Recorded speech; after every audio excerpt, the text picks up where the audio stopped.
Hey guys, welcome back to my channel. My name's Joanne, and today I'm going to be walking you through how to propagate your Tradescantia plant. I'll also have a few tips at the end for specific varieties such as the rainbow tricolor or the purple heart, which require a little bit different care. So we're first going to go over how to prune your plant to get those very nice cuttings, and then we're going to talk about the different propagation methods that are available. So there is soil, water, or sphagnum moss, but it is important to note that some varieties do better with certain propagation methods versus others. So pruning is really important when it comes to your Tradescantia plants, because what happens when you prune your Tradescantia plant is that one, you get a brand new clipping that you could propagate and thus help make the pot fuller.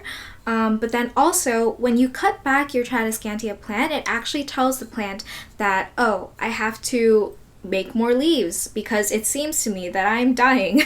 With this rainbow tricolor right here, you'll actually see that after I pruned the plant, because this was actually, I think, a 2-stem cutting that I received. So it actually has 1, 2, 3, 4 new shoots coming out of the plant because I pruned it. When you're pruning your Tradescantia, you're not only making the original plant bushier, but you're making new plants with the cuttings that you get. So it's really a multiplier effect. You're not just getting twice the plant, you're getting like 5 times the plant. So how do you prune? Depending on the variety, it's actually quite easy to just pinch off the new growth, and that is pruning. What you would do is figure out where the node is, and that's usually right where the leaf connects to the stem, and you just pinch off right under that. What I would do is usually locate 2 leaves, and then where the lower leaf is, I'm just going to pinch right there so that the stem cuts off right where the lower leaf is, so it just looks better. Because what ends up happening is if you just leave a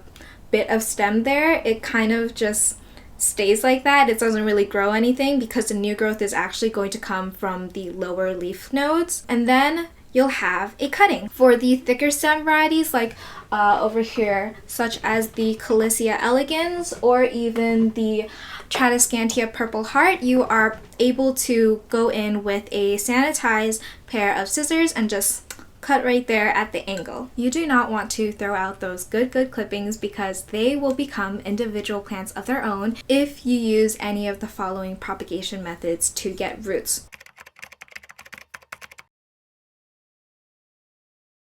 So there are 3 main methods when it comes to propagating. You could either propagate in water or soil or sphagnum moss. Water is the easiest because it is the most accessible. All you need is like a tiny cup, some water, and you stick your cutting in. It's very easy. However, with water propagation, you do want to use a opaque or dark color vessel because roots develop best in dark containers. If you don't have that, that's completely fine.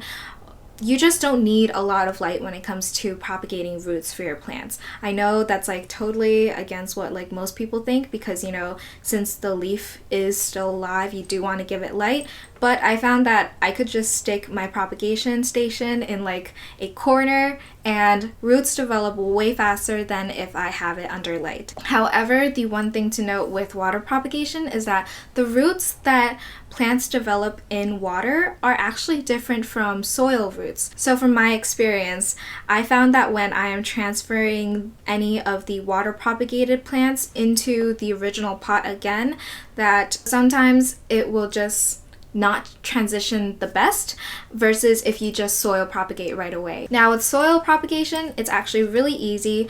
With thicker stemmed Tradescantia varieties like the Purple Heart or Callisia Elegans, you would want to wait for the cutting to callus over first. So callusing is basically the plant equivalent of a scab that just seals off the wound so that when you put the cutting back in the soil, it won't be susceptible to things like rot. I would say with Tradescantia varieties that rooting hormone is really not necessary because these plants root so quickly. They root usually within the week for me. My usual way when I soil propagate my plants is actually when it's watering day.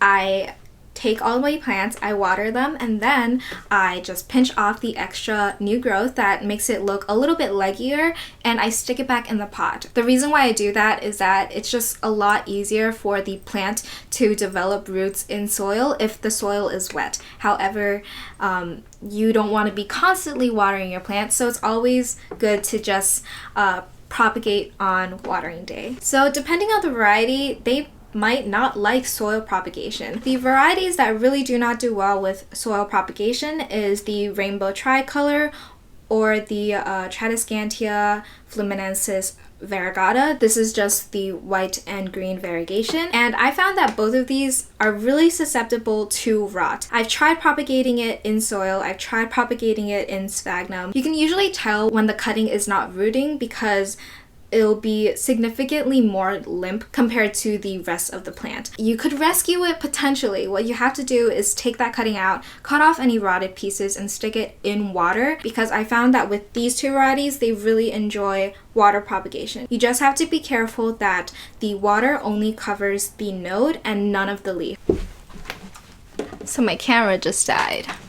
Nice. As I was saying, I tried sticking these cuttings in sphagnum moss, and I think it's just with the really variegated leaves, like the ones that are really white or really pink, that they just like to die. The leaves don't really produce any chlorophyll, and those overly variegated leaves just don't do well when you're trying to propagate them, because these parts of the plant usually rely on the green parts of the plant to create chlorophyll and energy. So if you're trying to propagate these specific varieties, I would recommend going for the greener parts of the plant and using water. I'll leave a list below of the different varieties and which propagation methods they prefer, so you could always check that out as a reference. If you guys haven't made that before, it's really simple. You'll just need a container with a lid, and you'll need some sphagnum moss. It has to be the long fiber kind. However, I don't recommend putting the finicky plants in a prop box, because the ones that don't like water on the leaves are just gonna rot in there, I promise you. Within a week, I usually find that most of the cuttings develop